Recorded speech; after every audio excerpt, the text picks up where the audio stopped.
সবাইকে আমার পক্ষ থেকে আন্তরিক অভিনন্দন। আজকে যারা এই পরিস্থিতিকে সামনে রেখে নিয়ে এসছেন, মাঝি পরগনা মহল, বিভিন্ন সংগঠন যারা আগত এখানে, প্রত্যেককে আমি আমার বিষম আদিবাসীরা আপনার পক্ষ থেকে ফুলসাই দেওয়া। আমরা আগেও জানি দীর্ঘ 1855 সালের আগে আমরা এই ঠিক এই যোদ্ধারের মতন মানুষদের কাছ থেকে আমরা শোষণ হয়েছিল। আমরা জানি সিধু কানুরা লড়াই করেছিল ইংরেজদের সঙ্গে, আর তার সঙ্গে সঙ্গে ইংরেজরা পালিয়ে যাওয়ার পরেই এই যোদ্ধারা চলে এসেছিলেন। এই হচ্ছে পুঁজিবাদীরা। এই পুঁজিবাদীরা আমাদের উপরে সারাটা জীবন অত্যাচার করবে, আর আমরা আদিবাসী তো আমরা কিন্তু মেনে নেই। কারণ একটা চর্চাপ্পর হলে পরে আমরা সেটাকে বলি একটা গামছা দিয়ে হাওয়া দিল, এরকম ভাবে। বন্ধু, এটাকে আস্তে আস্তে আস্তে আস্তে এমন একটা জায়গায় পরিণত হয় বা পরিস্থিতি তৈরি করে, আর সেদিনটা আমরা সামাল দিতে পারি না।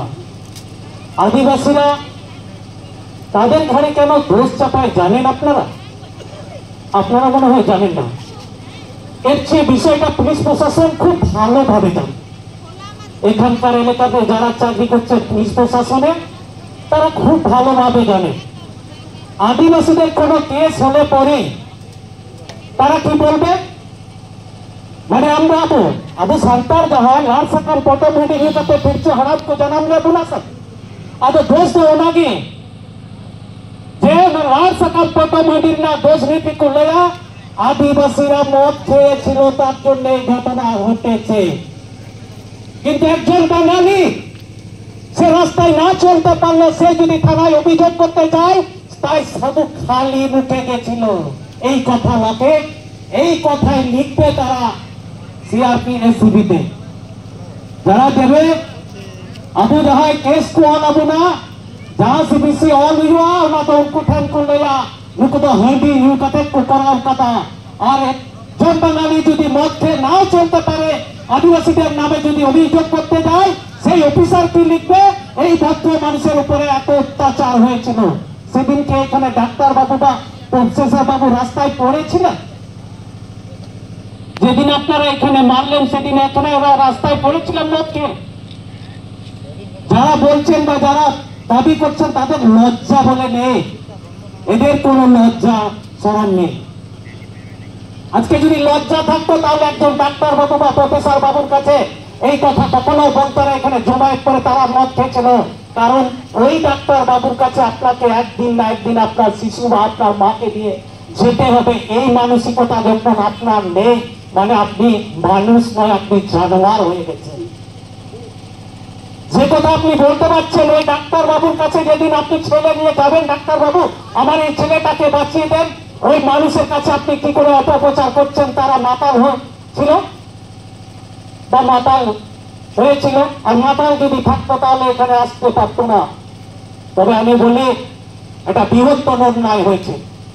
আজকে এই এলাকাতে যে পুলিশ ফাঁড়ি বা পুলিশ ওসি যারা আছেন, আমাদের লিখিত অভিযোগ হয়েছে। সেই অভিযোগের ভিত্তিতে আমি বলছি যে আপনারা যারা তাদের গায়ে হাত দিয়েছিল তাদেরকে অ্যারেস্ট করে তাদেরকে সঠিক শিক্ষা দেন, আর তাদেরকে কিভাবে চলতে হবে সেরকম চলার ব্যবস্থা তৈরি করুন। আর না হলে দ্বিতীয়বারের জন্য যদি আমাদেরকে আসতে হয়, তাহলে এই কোর্ট নয় ওই কোর্ট নয়, তোমাদেরকে সুপ্রিম কোর্ট পর্যন্ত টানবো। আপনারা কিভাবে কেস লিখছেন? আমরাও জানি, আমরাও কিছু পড়াশোনা করেছি। এখন ওই আদিবাসী নাই রাস্তায় পড়ে থাকা। প্রত্যেকটা আদিবাসী শিক্ষিত হয়ে অল্প হয়েও তাদের বিদ্যা আছে, তাদেরকে ঠকানো যাবে না। ঠকানো যাবে না এর কারণের জন্য যে তারা দাম যেটা সরকারের লেখাটাকে মার্কিনটা তারা চিনে না, সেইটুকু পড়াশোনাটা তারা করেছে। তাই বাড়তি দাম দেবে না। আর বাড়তি দাম নেওয়ার জন্য যদি ঝুট ঝামেলা হয় সেটা তো করতেই হবে দাদা। কেন অন্যায় করবে?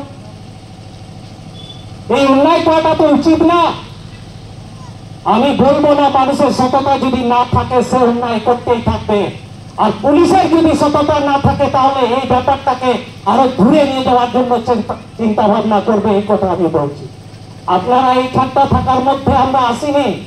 আমি বর্ধমান থেকে এসছি, বর্ধমানের থেকে, পশ্চিম বর্ধমান থেকে আসা যে এইরকম আদিবাসীদের উপরে অত্যাচার হবে আর আমি ওখানে ঘুমাবো, সেই সংগঠন আমরা করি না।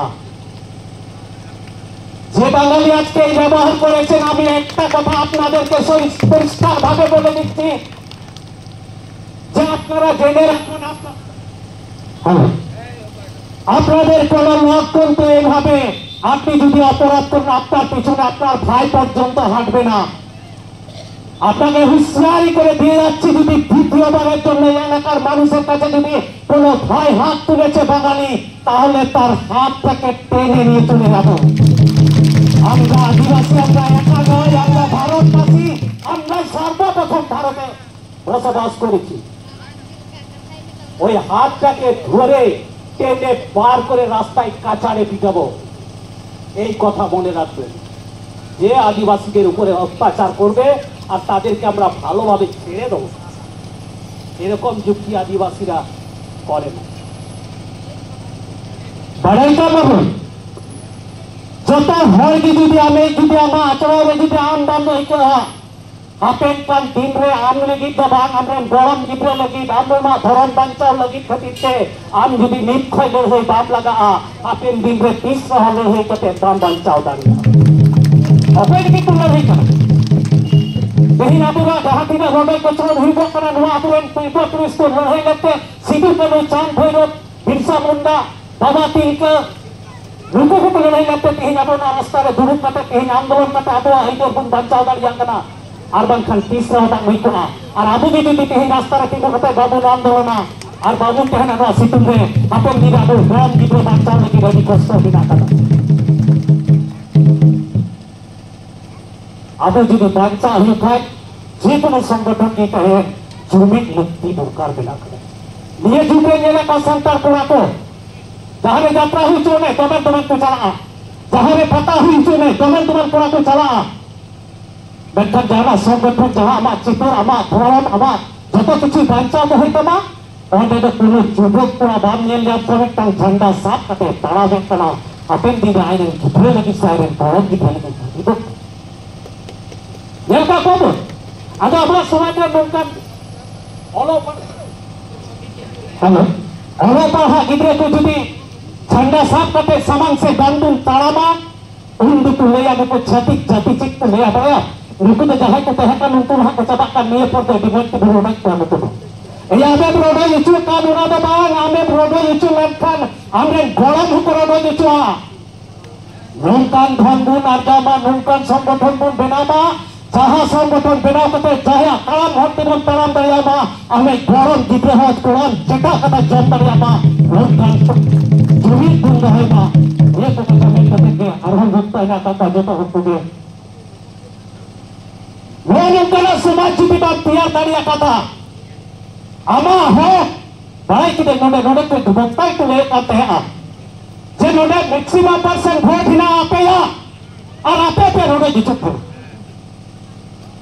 अजूत संतान अकोल हुसार पे तहत कना राजनीति नेतारा যদি এখানে কোনো মাথা গলায় তাহলে কিন্তু আপনাদেরকে ছেড়ে কথা বলবো না এখানকার আদিবাসী ম্যাক্সিমাম হচ্ছে আদিবাসীদের ভোটার আর আদিবাসীদের ভোটার নিয়ে আপনারা একটু পড়াশোনা জলেন বলে দাদাগিরি করছেন দাদাগিরি অন্য কোথায় দেখাবেন এখানে নয় আর দাদাগিরিটা হয় 5 বছর পরে এই গ্রামে আপনাকে থাকতে হবে আর 5 বছর পর যেদিন চলে যাবে আপনার সিট না সেদিন ওই পুলিশ প্রশাসনের কুকুরও পর্যন্ত আপনার পিছনে ছুটবে না যেদিন এমএলএ থাকবে 5 বছর প্রশাসন ছুটবে সরকার ছুটবে আপনার কাছে ওই 5 বছর পরও আপনার প্রতিশোধ নিয়ে নেবো আদিবাসীদের উপরে যদি অত্যাচার হয় যেদিন পুলিশ চলে যাবে আর সেদিন আপনি কি করবেন এই কথা ভাববেন যে রাজনীতির নেতা হওয়ার পর আমি একটা দাদাগিরি করবো, এটা করেন না, ভুল করবেন। রাজনীতি নেতা হচ্ছে পয়সা দিয়ে বাচ্চা ছেলে কোনো জায়গায় খেলা করে ওখানটা টচে জিতা মতন, টচে জিতা মতন, এটা কোনো অস্তিত্ব নেই। এই রাজনীতির কখনো কেউ কোনো নেতা অস্তিত্ব হতে পারে না। আপনারা ভালো করে জানেন, যদি কেউ নেতা হয়েছে আপনাদের নতুন চুল বুঝিয়েছে আমি একজন বড় নেতা হয়ে গেছি, না, এটা ভুল ভাবছেন, ভুল। আর সেই ভুলটাকে সংশোধন করে দিচ্ছে আপনাকে বলে পড়ে। যদি কেউ এমএলএ দায়িত্ব নিয়ে না কাজ করেন তাকে বিদায় দেওয়া হয়। আর যে আজকে প্রধান হয়েছেন তিনি বলছেন আমি 5 বছরে বহু কিছু করে নেব, এটা ভাবেন না। এই সরকারে আবার একটা সরকার এসে সেটাকে উৎখাত করে বার করার পর যেটা 26,000 ছেলে মেয়েরা রাস্তায় কাঁদছে, সেরকম ওই রকম জায়গায় ঠিক আইন তৈরি করে নিয়ে আসার পর আপনাদের কাছে আসবো যে নেতা আপনি কতটুকু টাকা কামিয়েছেন আর কতলা বানিয়েছেন এই আদিবাসীদের মারার পরে।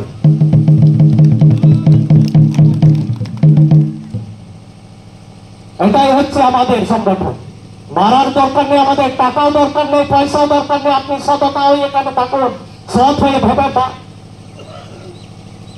সৎ হয়ে এই গ্রামের মানুষের সঙ্গে ব্যবহার করুন,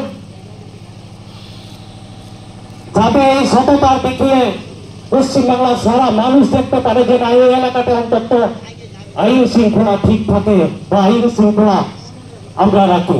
পুলিশ কজন থাকে একটা থানায়?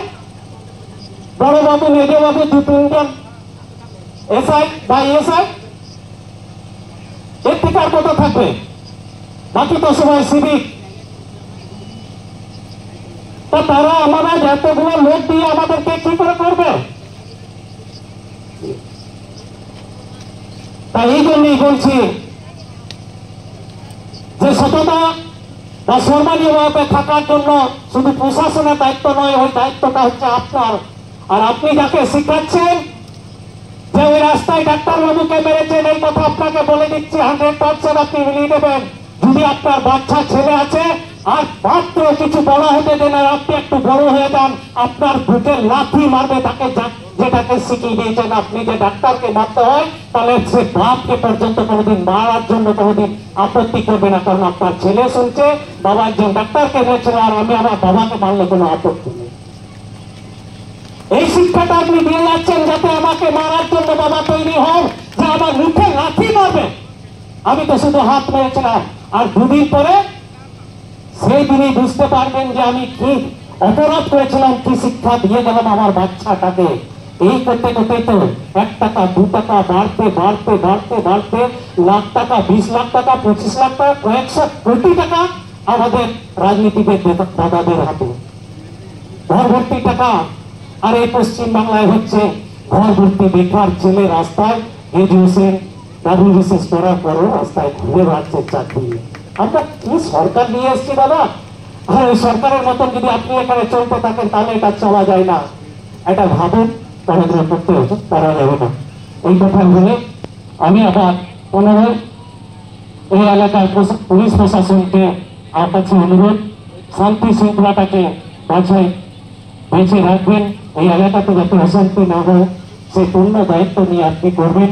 এই কয়েকটি কথা বলে যত हर থেকে আবহাওয়া সংগঠন বাঁচাও পহনতাম আবহাওয়া হক এই দিন বাঁচাও দাঁড়িয়ে अपने बड़ों गिद्रे का भागे मस्त तमाम दाঁড়িয়ে नवा कथाके बार-बार ले किना तो विश्व आदिवासी गाता पाटा पर मानव चर्चा करते ना इनका भागीदारी देना ठीक है।